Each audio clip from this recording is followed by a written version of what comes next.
After a 12-year career as a designer and having worked at RGA and MediaMonks for companies like Adidas, Nike, and the Olympics, I've learned from behind the scenes the full process for websites. In this video, I'll share a 3-step creative direction process you can replicate over and over again to design high-end websites that not only function well, but also connect emotionally with users and actually sell. Let's go.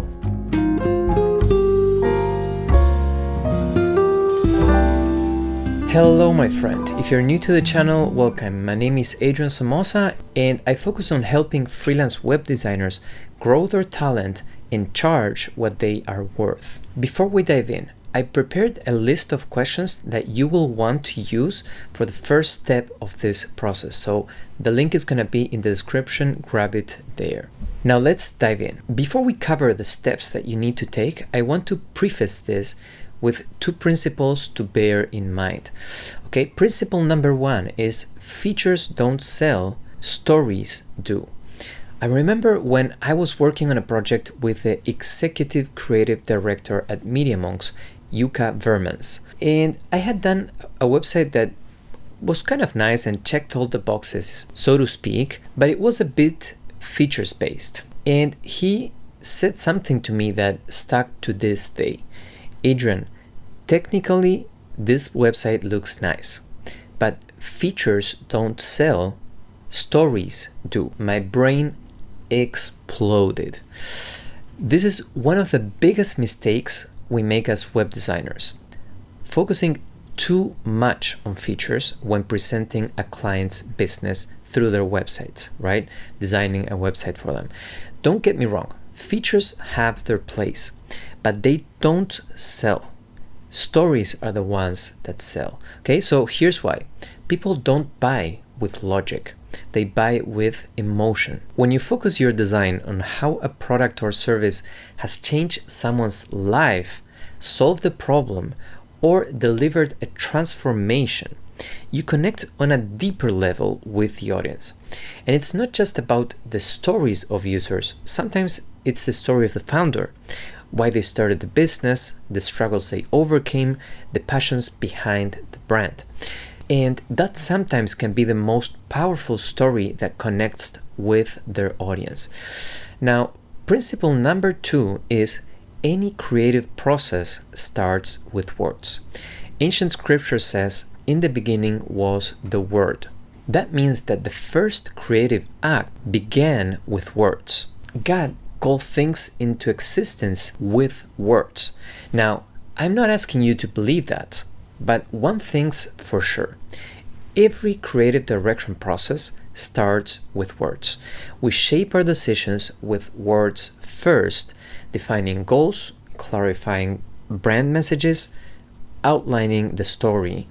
Before we translate those words into visual metaphors, words give shape to your creative decisions before they even become pixels on a screen.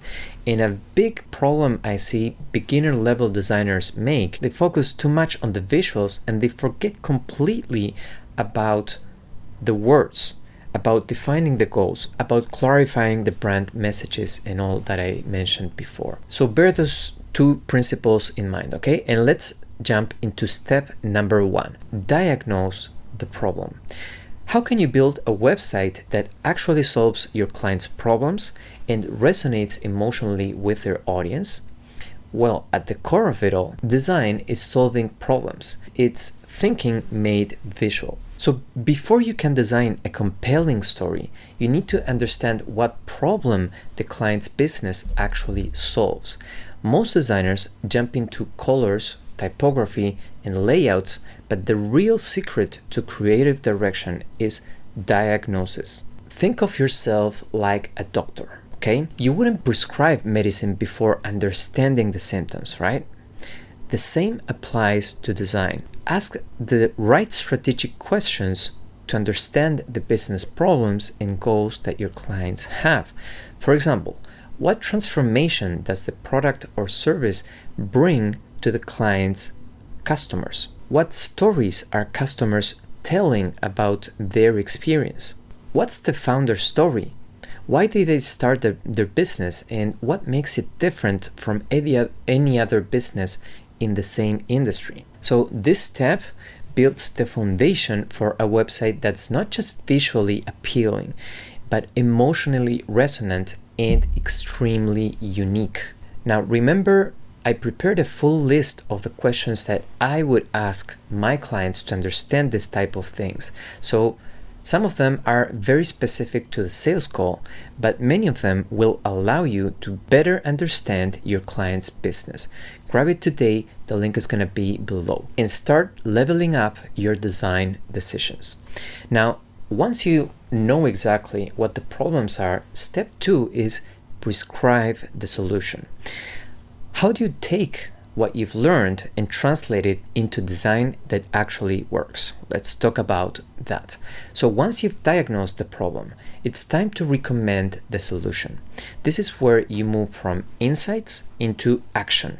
Now it's time to jump into Figma, finally. But bear in mind, if you didn't do this first process, you're probably a beginner yet. Creative directors make sure that they have a very clear diagnosis before prescribing, okay?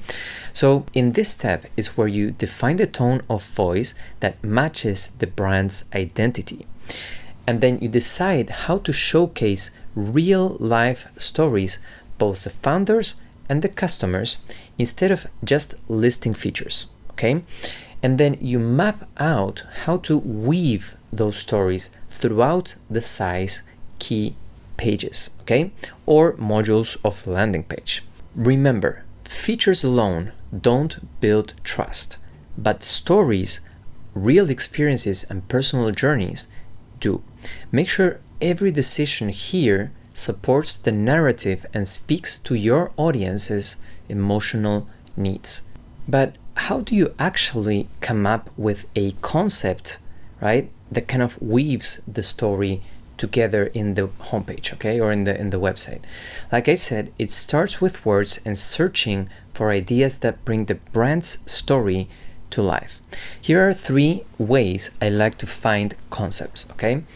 Number 1 is search for idioms related to the project's topic, okay? So for example, if the project is about fresh lobster, search for lobster idioms or related words to that, okay? So you might find phrases like all at sea or all the fish that come to the net. This type of idioms can spark creative metaphors and headlines. Number 2 is look for slogans related to the topic and adapt them. So sticking with the lobster concept, right? You might find slogans like party like a lobster or feeling a little shellfish tonight. Pardon that joke, right? But even if they are cheesy, they might inspire a fun headline or section header that fits the brand, okay? And then number 3 is run a quick brainstorm session, okay? So start by gathering as many ideas as possible, no filtering and no judgment. Then review and filter them down to the top 1 to 3 strongest concepts. And bear in mind, when you do this, try to connect what the business tries to do with this concept as well, right? It's not just about, doing some fun slogans or idioms. It's more about connecting the brand with their business goals, okay? So think of a story that emotionally connects the brand to the customers. Could be a story of the product or service in use, or a story of how the product came to be. And then once you have a short list of ideas, refine them, okay? So play around with the words until you find something that feels tailored to the brand. And aim for a short, punchy title, around 3 to 6 words that captures the vibe, okay? So let me show you an example of this. For example, a wedding photographer might use a headline like, "We capture all the feels," linking photography, capture, right, with emotions, the feels. Now, this title defines a lot of things, but the designer didn't leave it there. He went ahead and translated that fun vibe to the whole website, okay? So, hey there, right? Your cheerleaders. And everything here, even the form, has fun, quirky things like nah, yeah, right? To kind of build your package. And this is, by the way, what we call the brand voice, right? Or the brand personality. The creative direction helps define the way that the business will communicate with their customers. So this is going to be a fun vibe. So this would be an example of showing how the product comes to be. This is a metal manufacturing and recycling company, right? Manufacturer of tin lead and lead-based alloys. And so you can see how the metal is being melted, right? And how it transforms into different shapes and forms, right?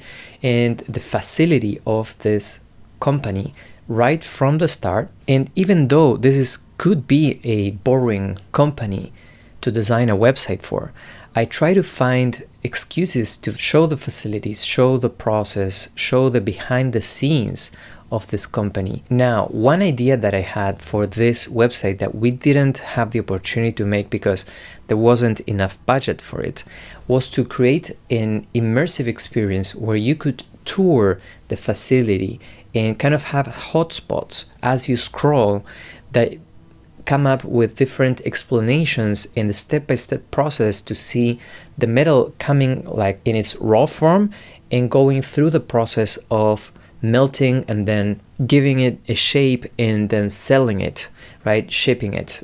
So I would have loved to tell that story visually with this website, but this was the best we could do with the budget that we had.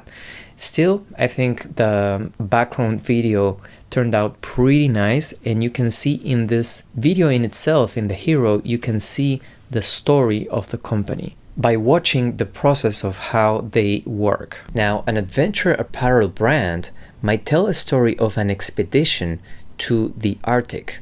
Okay, so to tell the story of a person who used their apparel and achieved incredible things with it.